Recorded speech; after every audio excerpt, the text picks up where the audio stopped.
as the sun rises over school and a new day dawns. These once desolate lands are soon disturbed by the onslaught of students. As the bell rings, the crowd disperses and are herded into what is called a classroom. Where they go depends entirely on what they call a schedule. They go where they're supposed to because of a feared threat. What they call admin, they gather the students up and are herded to a den where they are disciplined and sent back to where they were supposed to go in the first place. Our incredibly brave crew were able to bring us this astounding footage inside the den. It appears that only the lowest lows congregated here. Mentally defeated, they must return with their metaphorical tail between their legs.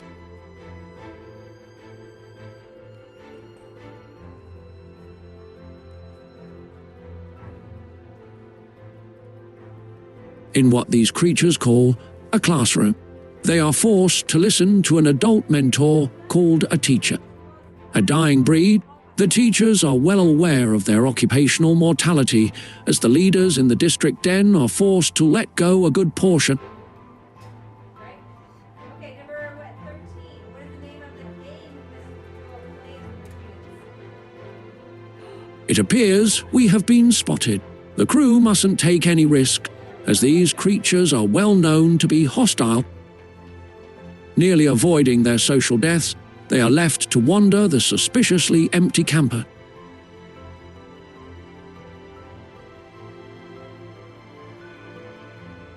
The bell has rung once again, sending all of the students into a frenzy trying to get to their next class.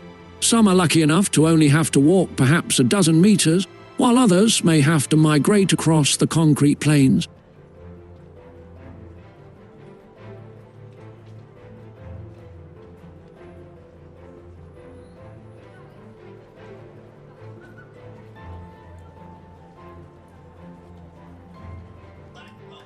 In this class, the teacher is forced to play a live broadcast for the students to listen to. Here is the head of the shul, known as a principal. Most respect his authority. And now here's Principal Hernandez with his big wish. Ravioli, ravioli, I put that in my pocket a little. After the indoctrination video is completed, there's a strange intermission where the teacher gathers themselves before actually doing their job.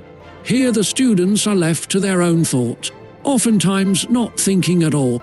However, more often than not, most think creatively, sometimes leading to questionable ends.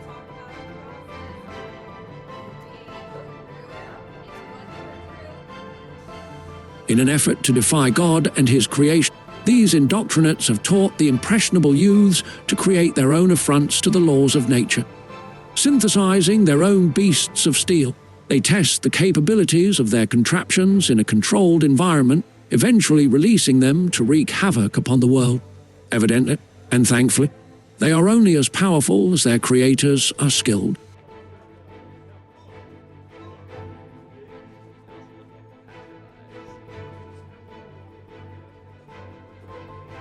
A few bell rings later, and we're now at lunch, a midday break from all of the work. The students feast upon nutritious and totally not genetically modified and/or artificial food, hear friends chat and hang out before going back to class. In order to maintain some level of sanity, the creatures partake in social events that bring them closer together. Often these events involve ritualistic dancing and formal clothing. Here we see a special group of students all gathered at their specific ritual spot, the bathroom. Unfortunately for our crew, they cannot get close, or they will face their wrath. Sometimes faint wisps of smoke bellows out of the room as they practice one of their most common rituals of relaxation.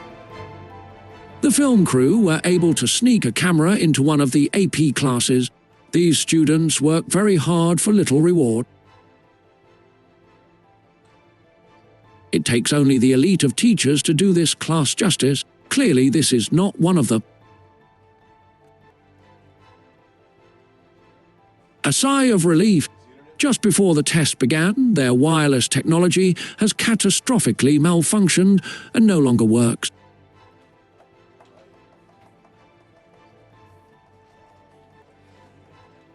Despite this dilemma, the instructor offers the antiquated method of pencil and paper. This is awesome, actually. This is good. This gives us a chance to practice our writings. However, this conversation is short-lived. The technology miraculously fixed itself, and now the teacher is sounding the call of his people.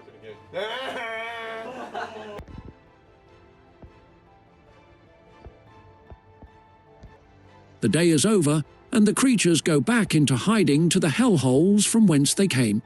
And so concludes a day at an American shul, one of the shuls of all-time mayhaps.